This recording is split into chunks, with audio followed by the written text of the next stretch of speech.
I'll have to call each one of them separately. Hello, you're not gonna believe this, but I was just about to call you. ChatLinx won't work on your phone either? It won't. I can't see who's online now and who isn't. Me either. That's because I can't connect to the internet. Everything else is working perfectly on my phone. Something serious going on? I can't discuss that over the phone. Maybe our cell phones are tapped. Are you serious? Yes, Akiko. So many things happened tonight. I'm confused and I need a drink. There's a cafe nearby where I'd like to hang out. Go there and wait for me, and find us a nice cuddly cat. I know what you have in mind. Pet cafes are the best thing ever. I'll meet you there. Akiko's favorite cafe was the one where they made strong coffee, and where she could enjoy the company of cats. She'd always wanted to have one in her apartment, but that wasn't allowed in her building. I chose a nice table in a quiet corner where we could talk freely. One of the cats jumped into my lap right away and helped me while... Hi! Did you choose the cat or did it choose you? Akiko, hi, you got here already. This cat chose me. As if it had known I'd be here. Whenever I come here, I play with it. Cats are known for their good intuition. Here, take it into your lap. Come, kitty. Oh, you're so cute. It was weird seeing Akiko so gentle, and she used to make a hell of people's lives thanks to her insolent nature. Well, it looks like we all have a weak spot. I started explaining to her everything that happened. Once I finished, she was just staring at me blankly.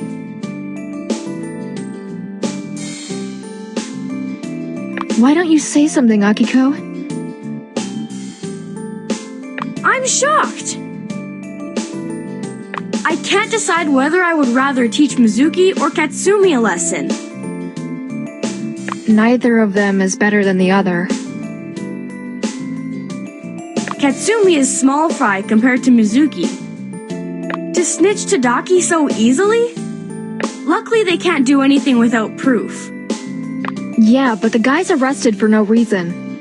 And everyone saw that.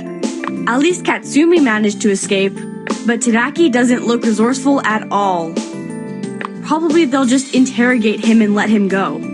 That's possible, but I'm more worried about Katsumi. We can go back and look for him.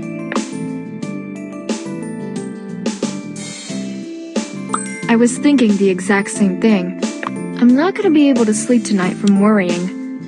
Unless I find out that Katsumi has come out of the water. I completely understand you.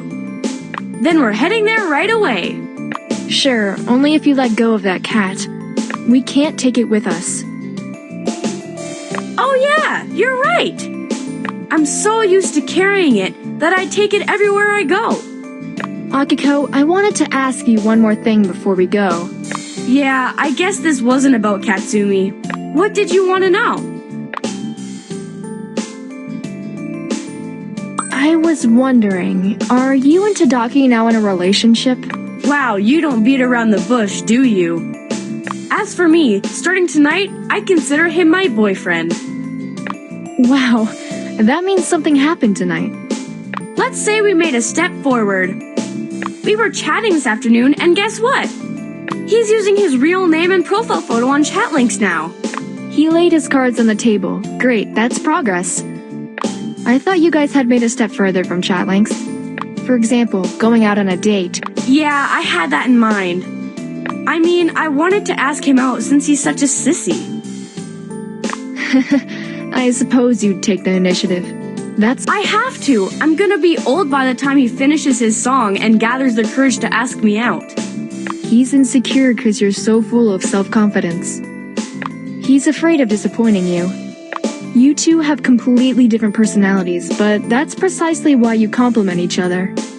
Yeah, he's interesting and fun. Who knows, maybe this thing we have develops into something bigger. Just go with the flow, Akiko. You've been reserved for so long, it's enough.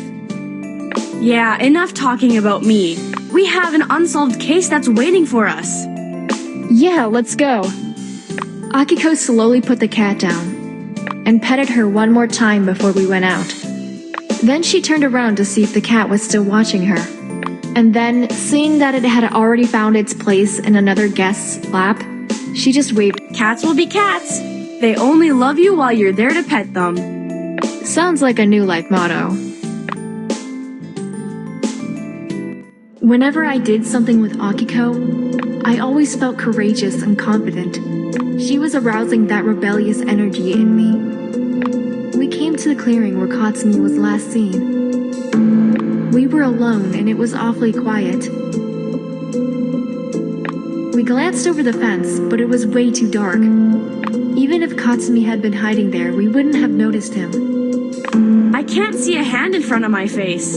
I can light it up for you a little bit, but I'm not sure if we should attract attention. Yeah, you're right. That's why we should find a better way to get down to the bank and look for footsteps. There are stairs on the other side. They're a little steep and it's dangerous to go there in the dark. I don't think there's any other way to get there. Unless, of course, you don't want to follow in Katsumi's footsteps. No, we're not gonna jump into water, that's for sure. Great, because otherwise I just turn around and head straight home. We're friends, that's true, but I have no intention of taking such risks. I love you too, Akiko. Leave that for later. Come on, follow me. We reached the stairs that led to the bank when Akiko noticed wet footsteps. Katsumi must have passed here when he got out of the water. Could be, but these are not one-person footsteps. That means only one thing. Somebody pulled him out of the water. We went on following the footsteps, and we heard some muffled sounds that were coming from a nearby distance. Akiko, it looks like someone's there. Let's hide. Shh. Akiko covered my mouth with her hand and made me walk backwards to the fence. We thought we would go unnoticed. However, at the very next moment, someone grabbed us and dragged us into a car. Katsumi was sitting on the back seat with its hands and his legs tied. Hello, girls. You looking for me? Oh, how I wish we'd been smarter. Katsumi, are you okay?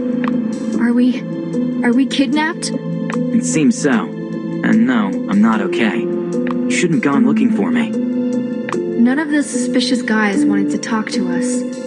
It was obvious they were just executing their orders. They put blindfolds over our eyes and took us to an unknown direction.